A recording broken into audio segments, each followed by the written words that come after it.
الشيطان اللعين الرجيم بسم الله الرحمن الرحيم الحمد لله رب العالمين الصلاة والسلام على أشرف الأنبياء والمرسلين خاتم النبيين رحمة للعالمين بالقاسم محمد صلى الله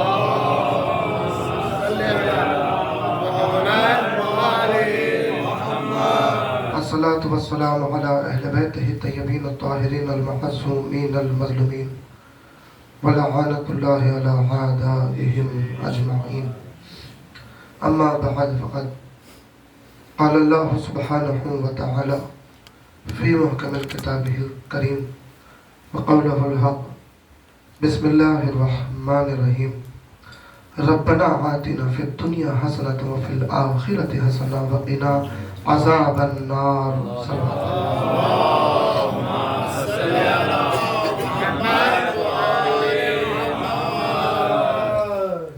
گرامی کرم ہے پروردگار کا، رحمتیں ہیں اس کی کہ جو ہماری سانسیں محمد اور آل محمد کی محبت میں جاری و ساری ہے۔ وہی عالمین کا پالنے والا ہے اور جن کی محبت میں اس نے عالمین کو خلق کیا ہے وہ کوئی اور نہیں، وہی ہستیاں ہیں کہ جن کی شان میں حدیث قصہ پڑھی گئی ہے، جن کی شان میں قرآن کی آیتیں موجود ہیں۔ وہی کائنات کی خلقت کا مقصد بھی ہے، سبب بھی ہے، وجہ بھی ہے۔ انہی کے سبب، انہی کی محبت میں کائنات کو خلق کیا گیا ہے۔ جیسا کہ اعلان ہوا حدیث قصہ میں، آپ نے سنا، خاص طور پر اعلان ہے کہ یہ دریا کی روانی، پہاڑوں کا شامیانہ، آسمان کا شامیانہ، پہاڑوں کا قائم کرنا، یہ پوری کائنات، یہ جنت جہنم، کائنات کا ذرہ ذرہ اگر مزین ہے، اللہ نے خلق کیا تو اعلان کیا کہ ان کی محبت میں خلق کیا جو چادر کے نیچے ہے۔ تو اب ایک سوال ہے کہ کئی ہستیاں ایسی ہیں کہ جو چادر میں نظر نہیں آتی، حدیث قصہ میں نظر نہیں آتی۔ نوجوانوں میں سوالات ابھر جاتے ہیں اکثر کہ وہ فلاں ہستی تھی، وہ چادر میں کیوں نہیں ہے؟ فلاں صاحب تھے، وہ کیوں چادر میں نہیں ہے؟ یہاں تک کہ لوگوں نے جناب زینب کے لیے سوال کیا کہ بی بی آ چکی تھی، دنیا میں تھی اس وقت، پھر چادر کے اندر کیوں نہیں ہے؟ حالانکہ عظمت اللہ اکبر، چادر میں کیوں نہیں ہے؟ جناب ام سلمہ سے کہہ دیا رسول اللہ تم خیر پہ ہو مگر چادر میں نہیں ہو، خیر پہ ہو، چادر میں آنے کی اجازت نہیں ہے۔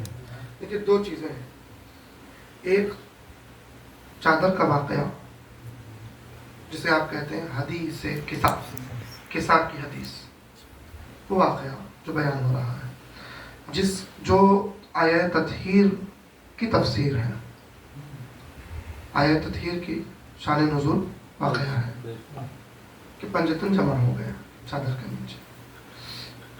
دیگر ہستیاں کوئی بھی ہو، ام سلمہ زوجہ ہے مگر چادر میں نہیں ہے۔ اجازت چاہی تو رسول اللہ نے کہا تم خیر پہ ہو مگر چادر میں آنے کی اجازت نہیں ہے۔ دیگر بیویاں ہیں، دیگر ہستیاں جیسے میں نے ثانیہ زہرا بیوی کا ذکر کیا، وہ چادر میں کیوں نہیں ہے؟ تو اس کا جواب کہیں اور ڈھونڈنے کی ضرورت نہیں ہے، حدیث قصہ ہی میں اس کا جواب موجود ہے کہ وہ 5 ہی کیوں ہے چادر کے نیچے، پنجتن ہی کیوں ہے چادر کے نیچے، اس کا جواب وہی موجود ہے۔ ایک صلوات پڑھیں بآواز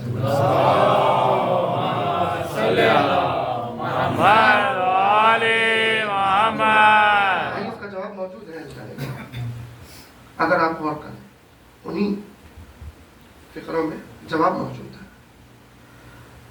جیسے آپ نے تلاوت کی، اعلان ہوا کہ اللہ کہہ رہا ہے، بھئی جب جبریل نے سوال کیا کون ہے یہ چادر کے نیچے، تو اللہ جواب دے رہا ہے، فضائل پڑھ رہا ہے۔ تو فضائل پڑھتے ہوئے اللہ نے کہا کہ میں نے زمین کا فرش بچھایا، آسمان کا شامیانہ بنایا، سمندروں میں روانی عطا فرمائی، میں نے پہاڑوں کو قائم کیا، میں نے ذرے ذرے کو مزین کیا, میں نے کائنات کو خلق کیا ان کی محبت میں. یہ جو چادر کے نیچے 5 ہے, ان کی محبت میں خلق کیا کائنات کو, ان کی محبت میں خلق کیا. معلوم ہوا تفسیر میں تطہیر کے وارث اور بھی نظر آئیں گے. تفسیر میں تطہیر میں جو صفت ہے وہ صفت کئیوں میں نظر آئے گی, کئیوں میں وہ صفت نظر آئے گی, تطہیر کی صفت نظر آئے گی. مگر جو ظاہری واقعہ چادر کا ہے اس میں صرف پنجے تن اور کوئی نہیں. کیوں؟ اسی لیے کہ وہاں اعلان قدرت ہے کہ ہم نے ان کی محبت میں کائنات کو خلق کیا. مطلب یہ ہے کہ کائنات کی خلقت جن کے سبب ہوئی ہے, وجہ تخلیق کائنات جو ہے انہی کو چادر کے نیچے آنا ہے. دیگر جو ہستیاں ہیں ان کی عظمتیں اپنی جگہ, وہ محافظ بن کے آئے ہیں, ان کے محافظ بن کے آئے ہیں. یہ جو 5 ہیں ان کے محافظ بن کے آئے, ان کے محسن بن کے آئے. مگر یہ جو 5 ہیں یہ وجہ تخلیق کائنات ہے. کائنات کی خلقت کا مقصد یہ ہے اور کوئی نہیں ہے. ان سے ہٹ کے چاہے کتنی عظیم شخصیتیں کیوں نہ ہو, وہ وجہ تخلیق کائنات نہیں ہے. کائنات کی خلقت کا مقصد نہیں ہے, یہ 5 خلقت کا مقصد. ہاں اگر سید سجاد ہوتے تو وہ بھی چادر کے نیچے ہوتے, محمد باقر ہوتے تو وہ بھی چادر کے نیچے ہوتے. مگر چونکہ 14 میں سے 5 ہی موجود ہیں اور 5 ہی حقیقت کائنات ہے, اس لیے وہ چادر کے نیچے ہے. بہرحال ان کی محبت میں ہماری سانسیں جاری ہے, یہ کرم ہے پروردگار. اور پھر ہمیں کیا چاہیے؟ ہمیں دعا کر رہے ہیں, قنوت میں پڑھتے ہیں اکثر, قرآن کی آیت ہے, دعا کی حیثیت میں ہم پڑھتے ہیں ربنا آتنا فی الدنیا حسنۃ وفی الآخرۃ حسنۃ وقنا عذاب النار. مجھے اپنی منزل تک پہنچنا ہے, ہستی تک پہنچنا ہے. بڑی تیزی سے ہم سفر کرتے ہیں اور انشاءاللہ وقت مقررہ میں گفتگو کو سمٹ لیں. اے میرے رب, ربنا آتنا, اے میرے رب عطا کر, میرے معبود, میرے رب, میرے پالنے والے عطا کر. ربنا آتنا فی الدنیا حسنہ وفی الآخرۃ حسنہ وقنا عذاب النار. اے میرے رب مجھے دنیا میں حسنہ عطا کر, مجھے آخرت میں حسنہ عطا کر. اے حسنہ سے مراد نیکی. اے اللہ, اے میرے رب, اے میرے پالنے والے, مجھے دنیا میں نیکی عطا کر, آخرت میں نیکی عطا کر. وقنا عذاب النار, تاکہ رزلٹ کیا ہے کہ میں جہنم کی آگ سے محفوظ ہو جاؤں, میں جہنم میں جلنے سے محفوظ ہو جاؤں, جہنم سے دور ہو جاؤں. مطلب وہ نیکی ہے جو تو عطا کرے گا, وہ نیکی ہی ایسی نیکی ہے جو مجھے جہنم کی آگ سے بچا سکتی ہے. اچھا, پھر وہ نیکی صرف دنیا میں نہیں آخرت میں بھی چاہیے. کافی نہیں ہے, دنیا میں کافی نہیں ہے. ربنا آتنا فی الدنیا حسنہ وفی الآخرۃ حسنہ. دنیا میں بھی عطا کر, آخرت میں بھی عطا کر. ہم نے کئی مرتبہ اس آیت کی تلاوت کی ہے, دعا کی صورت میں ہم پڑھتے ہیں. تو اب حضور سوال یہ ہے کہ یہ کون سی نیکی ہے جو بندہ مانگ رہا ہے؟ کون سی نیکی ہے؟ پوری دنیا آیت پڑھ رہی ہے, پوری دنیا پڑھ رہی ہے. ہم قنوت میں پڑھتے ہیں اکثر, لوگ الگ الگ اعمال میں پڑھتے ہیں, مگر پڑھ تو سب رہے ہیں دعا کی حیثیت سے, قرآن کی آیت ہے. مگر یہ نیکی کیا ہے اگر اسے سمجھا نہ جائے, معلوم ہی نہیں ہے کہ کیا مانگ رہے ہیں, تو پھر مانگنے کا فائدہ کیا ہے؟ آپ نے کہا نیکی, تو آپ کے ذہن میں صدقہ آ گیا. صدقہ نیکی ہے, خیرات نیکی ہے, کسی کے ساتھ بھلائی نیکی ہے. یقیناً بہت سی نیکیاں ہیں, بہت سی نیکیاں ہیں جو اللہ کو راضی کر سکتی ہے. مگر اس آیت میں وہ کون سی نیکی ہے کہ جو جہنم کی آگ سے محفوظ کر سکتی ہے؟ اور وہ نیکی دنیا میں بھی چاہیے, آخرت میں بھی چاہیے. بھائی صدقے کی نیکی یہاں مل سکتی ہے, آخرت میں کہاں صدقہ کریں گے؟ سوال ہے صدقہ یا کریں گے، خیرات یا کریں گے، دنیا میں نیکی مل گئی خیرات کی، آخرت میں کسے خیرات دیں گے؟ ہم ہی محتاج رہیں گے۔ توجہ ہے؟ اعمال کی بات کریں تو اعمال تو بہت عظیم ہے بھائی، نماز جیسی عبادت ہے، روزہ جیسی عبادت ہے، عظیم عبادت ہے۔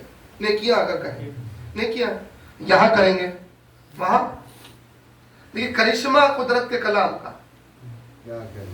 دنیا کے لیے نہیں رکھا، صرف ربنا آتنا فی الدنیا حسنہ فی الآخرت حسنہ، وہ حسنہ دنیا میں بھی چاہیے، آخرت میں بھی چاہیے، تاکہ جہنم سے محفوظ ہو جاؤں، تاکہ تیری رضا مل جائے۔ معلوم ہوا اگر دنیا کی نیکیوں کو آپ شمار کرتے بیٹھ جائیں گے تو تمام نیکیوں کی حد دنیا ملے گی، آخرت نہیں ملے گی، کیونکہ آخرت میں تو سب محتاج رہیں گے۔ آخرت میں نیکیوں کا سوال کہاں ہے؟ آپ بتائیں کہ آخرت میں کیا نماز پڑھی جا سکتی ہے؟ کیا آخرت میں روزہ رکھا جا سکتا ہے؟ کیا آخرت میں خیرات کیا جا سکتا ہے؟ کیا آخرت میں دیگر اعمال کیے جا؟ نہیں، وہاں موقع ہی نہیں ہے، وہاں تو حساب و کتاب کا معاملہ ہے، آخرت میں عزت بچنے کا معاملہ ہے۔ ہم دعا کر رہے ہیں تو کئی دعائیں ایسی ہیں ماہ رمضان کی پڑھے جانے والی دعائیں جس میں ہم کہہ رہے ہیں پروردگار اس دن جب سب ظاہر ہو جائے گا ہمارے عیب لوگوں کے سامنے ظاہر نہ کرنا۔ پروردگار تو ستار ہے، عیوب پہ پردہ ڈالنے والا، تو محشر میں جب سب ظاہر ہو جائے گا تو ہمارے عیوب پہ پردہ ڈالے رکھنا۔ پھر وہاں کون سی نیکی ہے جو کام آ سکتی ہے؟ تو عزیزان گرامی، فارس سے قرآن سے ہٹ کے کوئی نہیں بتا سکتا۔ چوتھے امام زین العابدین علیہ السلام،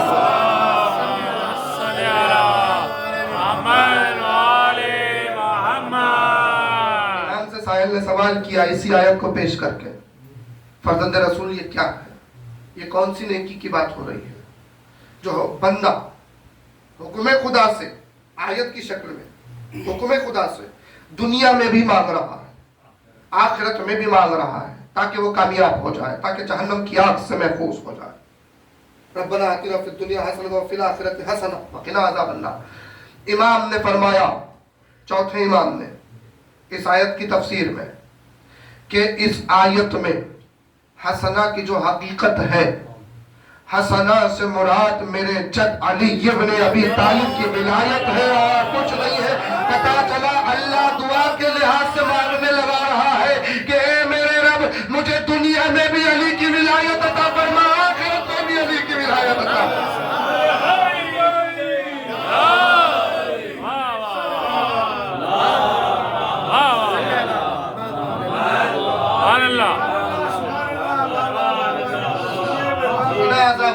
حسنہ سے مراد امام نے کہا علی کی ولایت، اور حسنہ سے کئی لفظ بنتے ہیں، اور اللہ جو ہے ایک ایڈریس اپنا اللہ سورہ نحل میں دے رہا ہے، کئی مقامات پہ اس نے، دیکھیں اللہ کا ایڈریس نہیں ملے گا کہ آپ صرف 2-3 مقامات ہیں جہاں اس نے اپنا ایڈریس دیا ہے، تو ہر جگہ، مگر ہمیں کہاں ملے گا؟ ہم کہاں ڈھونڈیں، کہاں تلاش کریں؟ ایک آیت تو سب کو یاد ہے، ان اللہ معنا، ایڈریس ہے آپ کے، ان اللہ معنا، اللہ صبر کرنے والوں کے ساتھ ہے تو سب کے ساتھ نا، کہ نہیں؟ صبر کرنے والوں کا ساتھ دو تاکہ اللہ مل جائے، صبر کرو تاکہ اللہ مل جائے، ٹھیک ہے؟ ایک آیت سورہ نحل میں اللہ نے کہا ان اللہ مع الذین اتقوا اللہ والمحسنون، اللہ تقوی گزاروں کے ساتھ اور احسان کرنے والوں کے ساتھ ہے، احسان کرنے والوں کے ساتھ ہے۔ دیکھیے کئی لفظ میں نے کہا نا دنیا نے مطلب بدل دیا، اب ہم نے کہا احسان، یہاں حسنہ سے بات چلی، حسنہ نیکی، یہ بتانے کا مقصد ہی یہ تھا کہ تاکہ اس لفظ تک پہنچایا جائے۔ احسان، آپ نے آیت سنی، حل جزاء الاحسان، ماشاءاللہ سب کو یاد ہے۔ احسان کا بدلہ ہے ہی نہیں کچھ سوائے اس کے کہ احسان کیا جائے، مگر ہم نے احسان کے لفظ کا معنی بدل دیا۔ قرآن نے ایک بیان کیا، ہم نے ایک بنا دیا۔ مثال پوچھو ذرا کس نے احسان کیا، پوچھو، ہم نے احسان کیا۔ معاشرے میں ہم جو بات کرتے ہیں